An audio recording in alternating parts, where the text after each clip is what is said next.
FPL is back and a couple players I own are in dire need of selling. So let's look at the team I am lining up with for game week 12. Welcome back to another FPL video. Make sure you like and subscribe and let's get right into it.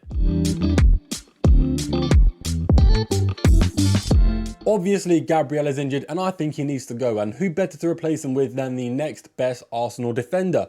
I was going to keep Gabriel until he came back from injury, but the fact he may be out for 1 to 2 months, and also including the fact AFCON transfers have come in and I've got my wild card left, there's no real point in holding Gabriel. There's just no reason to, so I'm going to sell him for Jury and Timber.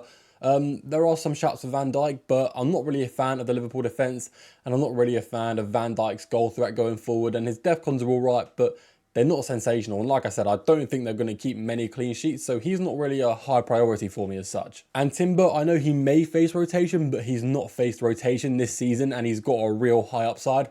Like, when they play games in the midweek, Timber's normally on the bench, and worst case scenario, he may need to play 2 games in 1 week, which I think he can handle. Like, if you look at the next few games coming up, North London derby, then Bayern Munich, then Chelsea, they're all really important games. Across the next 3 game weeks, that's probably the only time Timber may face rotation, but I just don't see it happening. I think he's going to play all the important games. I do think in general, when they're playing the midweek against a team like Club Rouge, or they're playing the midweek in the FA Cup or the League Cup against a lower league team or a worse team in the Premier League, they're not going to need to start Timber. They're going to bench him for the easier games and save him for the Premier League. That's what Arteta's been doing so far this season. So as for rotation risk, I really don't think it's there for Timber. It was last season and for the fullbacks, don't get me wrong. But I think their depth is so strong, he may not need to get rotated for the Premier League. Arteta's going to prioritise it, and I believe Timber's going to be there starting every game he possibly can. As for my next transfer, Voltemade has been in my team for a few weeks, and in the easy games he had, he absolutely blundered. He didn't do anything good, so I think he's got to go. And I'm bringing in Thiago to replace him because Thiago plays home to Burnley in game week 13, and I want to be there for that haul. He may get points in this Brighton game, but I'm not expecting a ton. It's mainly for that Burnley game I really want to own him because I see a fair few goals in that game for him because Burnley are awful defensively, and strikers are the main point scorers against Burnley this season, so it makes sense to own Thiago for that game. Maybe even captain him, but Haaland is playing home to Leeds, so I may not go there. And this leaves me with 1 free transfer remaining, which I'm going to save and take into the next game week because I don't need to make that transfer. I have had quite a few free transfers saved up for a while, so it's actually kind of nice to be spending them instead of wondering, what the hell do I do? I feel like my team doesn't need to change much. I actually have some things to change, which is nice. Going into the actual team, we have Sanchez in goal, who has kept back-to-back clean sheets, and now he's playing Burnley. I think he may keep 3 clean sheets in a row. I'm not going to jinx it, but it's possible, guys. Burnley are not a good team, and the Chelsea defence has been all right recently, so I'm holding out some hope. I will be disappointed if he doesn't keep a clean sheet.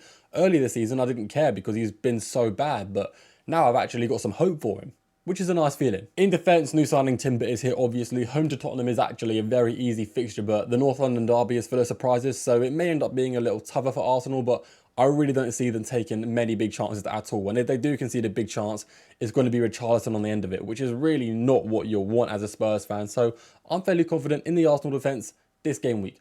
We then have Senesi, who is playing home to West Ham. Long term, I'm not a huge fan of this guy because the Bournemouth defence has dropped off, but home to West Ham is an amazing fixture, and we all know how good Senesi is for DEFCONs, so I'm happy to own him this game week, and I'm very confident in the points he could get for me. Then finishing off the defence, we have Munoz playing for Crystal Palace. He's got a decent fixture. I think he's going to get me some points. He is also someone who has kept 2 clean sheets in a row, and as well as that clean sheet potential, he also has a lot of threat going forward, potential for goals and potential for assists. One of the best right wing backs in the game right now. I mean, Wolves look so poor recently. I just don't see a way in which all my Crystal Palace players don't get points, and I'm probably jinxing myself. They may all blank because they're not on the best form, but I'm hoping they can absolutely get some monster hauls against Wolves. Going into midfield, we have a midfield 4 like normal, and we're still holding double Manchester United attack because home to Everton is a very good fixture these days. First off, Bruno Fernandes, he's a weird one. He's got 3 assists in the last 3 or 4 games, and 2 of them are from corners. One of them was from an absolutely insane cross into the box against Liverpool at Anfield. I'm sure many of you saw that. It was an amazing cross. Bruno, he doesn't have the most insane underlying data, but he's on free kicks, he's on corners, he's on penalties, and he can pull out moments of magic almost in any game. So there's always chance of points. And even though his form isn't the most amazing right now, he's still getting consistent low scores like 4 or 5 pointers. Even when he should get a blank, he's still managing to find some points for me. And, you know, when he does score, he could be in for a monster haul because he does everything for Man United. You know, the bonus points are there to be picked up if he picks up a goal. And Mbeumo is also on some corners and some free kicks. Unfortunately, not on penalties. If he was, he'd be the second highest goal scorer in the league because I'm sure he would have scored them. His end product is unreal. Unlike Bruno Fernandes, he doesn't get the chance for DEFCONs.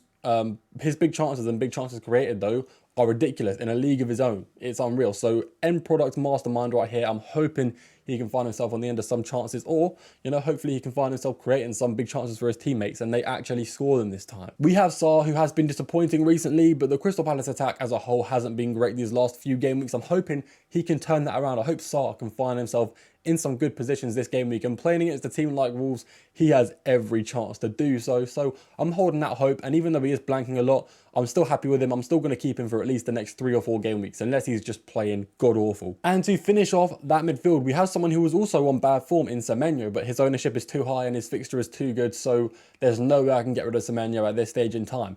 If he continues to blank, it may be worth getting rid of him, even though his ownership is so high, but I don't see him blanking, especially in a fixture like home to West Ham. So guys, make sure you're keeping him in your teams. I wouldn't captain him. I wouldn't go that far, okay? If you're going to captain anyone, it should be Haaland or Mateta, preferably Haaland. But, you know, Semenyo is still a very good player to own. Very, very threatening if you don't own him. In the front three, obviously we have Haaland, and now playing away to Newcastle isn't as bad as it was. The Newcastle defence started off the season really strong, but in the last few games, despite the easy fixtures, they have been quite poor. Haaland is somehow still one of the top 5 forwards transferred in this game week, which doesn't make any sense because I don't know why some people don't own him. Like, if it was me and I hadn't owned him up to this point, I probably would just delete my application because I'd be so far behind. But fair enough to some of you, you know, stopping your stubbornness to actually bring him in, still not giving up on your season, still playing the game. I respect that. You're a better man than me. I fortunately have owned him since game week 1 because I'm a genius mastermind. The 2 forwards that line up alongside him, obviously Thiago, we've talked about him already. I think he's a really good value player and I think there is a chance for him against Brighton. But like I said, he's mainly here for that Burnley game. And even after that Burnley game, he plays away to Arsenal. And I may just sell him there and then. Like, he's literally here for that one fixture in game week 13. And I'm also kind of hopeful for the fixture in game week 12. You know, it's definitely more of a chance of scoring than Voltemade because Voltemade has been on pretty bad form and I'm happy to sell him while he's playing a tough fixture against Man City. Finally, we have Mateta, who a lot of people are considering captaining. Well, I say a lot. There's a few people that are considering having him as their captain, and it's nice to go differential when the template captain has a tough fixture, but I hate to break it to you guys, the template captain really doesn't have much of a tough fixture. If you really look at the underlying data, I think he's still the most likely player to get an absolute monster haul, as he normally is in most game weeks. So while Mateta's great, and sure he could pop off, the risk to reward ratio isn't great. Because let's say you pick right and, you know, Mateta gets 13 points. There's a good chance Haaland also gets 13 points. So sure, the risk is quite high, but the reward can be, you know, quite low considering Haaland's also most likely going to score a couple goals. Apart from that, Mateta's fairly high owned, a player I'm happy to have in my team, but he won't positively affect my rank too much because there's a lot of people that own him, and rightfully so. Anyway, guys, that is it from me this game week. If you did make it this far, I appreciate it a lot. Make sure you like and subscribe. It would help me out quite a bit. I hope you all do well for game week 12. Well, only a few of you because I need a lot of people to fail so I can get a green arrow. You know, I don't want you guys to do well so much that it comes at a cost of my FPL rank. Anyway, that's enough of me waffling. I will see you all in the next video.